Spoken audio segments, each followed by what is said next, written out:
एत्या को तोरा ना पाया ये काल के बंदे प्राणी। अब परमात्मा ने कितनी गहरी बात कही है। पीर पैगंबर कुतुब ओलिया और सुरनर मुनिजन ज्ञानी, हम हिंदी भाषी तो उनको सुरनर मुनिजन ज्ञानी कहते हैं और मुसलमान भाई उनको पीर पैगंबर कुतुब ओलिया बोलते हैं। इन्हीं को, इसी कैटेगरी के हैं वो भी। एत्या को तोरा ना पाया ये काल के बंधे प्राणी।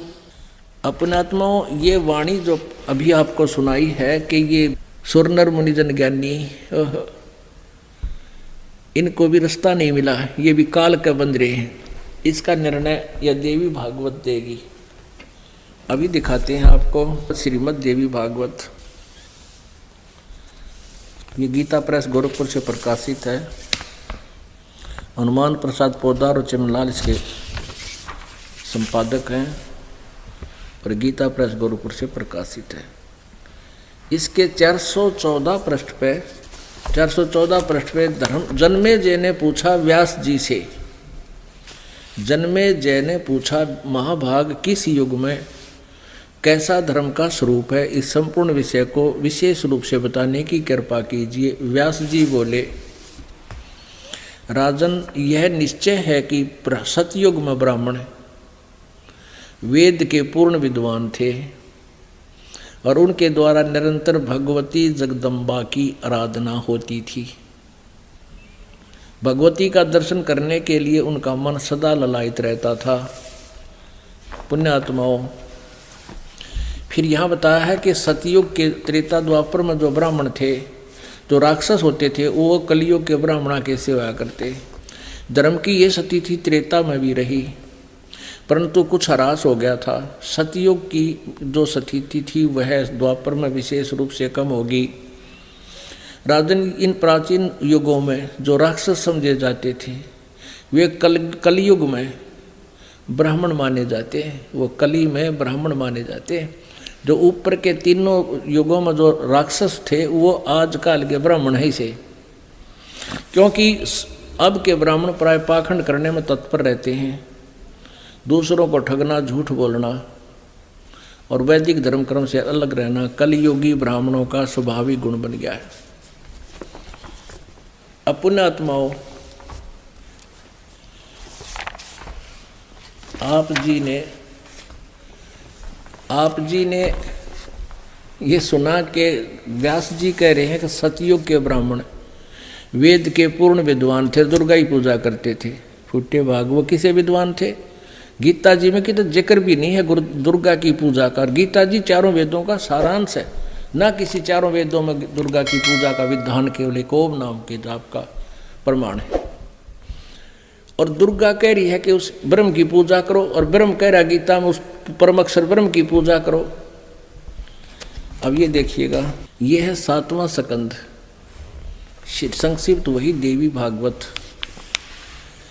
562 पृष्ठ पे। यहाँ दुर्गा जी जो है हिमालय राजा को ज्ञान बता रही है और ब्रह्म के बारे में जानकारी दे रही है। देवी का के द्वारा हिमालय को ज्ञानोपदेश, ब्रह्म स्वरूप का वर्णन। अब पहले तो देवी ने अपने विषय बताया, मेरी पूजा ऐसे करो। श्री देवी जी कहने लगी, पर्वतराज, ये पहले तो अपने बारे में बता, फिर कहती है उस ब्रह्म का क्या स्वरूप है यह बतलाया जाता है, जो प्रकाश रूप सबके अत्यंत समीप में स्थित होने से गुहा स्थित है, हृदय रूप गुहा में स्थित होने के कारण गुहाचर नाम से प्रसिद्ध है। अब यहाँ क्या बताया है कि एकमात्र उस परमात्मा को जाने, दूसरी बातों को छोड़ दे, यानी और कोई पूजा नहीं करे, ना दुर्गा की ना किसी और की। यही अमृत रूप परमात्मा के पास पहुंचाने वाला पुल है। संसार सागर से पार होकर अमृत स्वरूप परमात्मा को प्राप्त करने का यही सुलभ साधन है। इस आत्मा का ओम के जप के साथ ध्यान करो। इससे अज्ञान में अंधकार से सर्वथा परे और संसार समुद्र से उस पार जो ब्रह्म है उसको पा जाओगे, तुम्हारा कल्याण हो। यानी और कुछ पूजा नहीं करनी, केवल उस ओम नाम का जाप करो। और यह वह ये सब का आत्मा ब्रह्मलोक रूप दिव्य आकाश में स्थित है। अब ये देखने की बात है कि ये तो कह रहे हैं कि कलयुग के ब्राह्मण वेद के पूर्ण ज्ञाता थे और दुर्गा की पूजा करते थे, टट्टू ज्ञाता थे वह। और दुर्गा कह रही है कि मेरी पूजा भी छोड़, ब्रह्म की साधना करो। और ब्रह्म कह रहा है कि उस परम अक्षर की पूजा करने से तुम्हारी जन्म मृत्यु मिटेगी, नहीं तो जन्म मृत्यु तेरे भी और मेरे भी सदा रहेंगे। तो पुण्यात्माओं, परमेश्वर की एक वाणी, सुर नर मुनि जन 33 करोड़ी, बंदे सभी निरंजन डरी। ओए होए, ये धर्मदास जी को 600 वर्ष पहले मालिक ने बोली थी, बताई थी कि ये सुर नर मुनि जन 33 करोड़ी, 88,000 ऋषि, 33 करोड़ी ये देवता, और ये ऋषि मैं ऋषि, ये सारे काल का बंध रहे न ज्ञान को नहीं। ये आपने आप भी देख लिया कि सतयुग त्रेता द्वापर के ब्राह्मणा का ये हाल था, और कलयुग के बारे में बताया दिया कि देवी भागवत ने, बार बार कहने की जरूरत भी कोई ना। उसके बाद फिर धर्मदास जी ने काफ़ी देर चर्चा की, ध्यान से ज्ञान सुना। पुण्यात्माओं, ये सत्यनारायण की कथा है, ये सत्यनारायण कथा है, उस अविनाशी भगवान की चर्चा है। ये आप जी का सौभाग्य है कि आपको ये सुनने को मिल रही है, और आप जी की आत्मा तर हो रही है। आपको नहीं मालूम आपको कितना लाभ हो रहा है।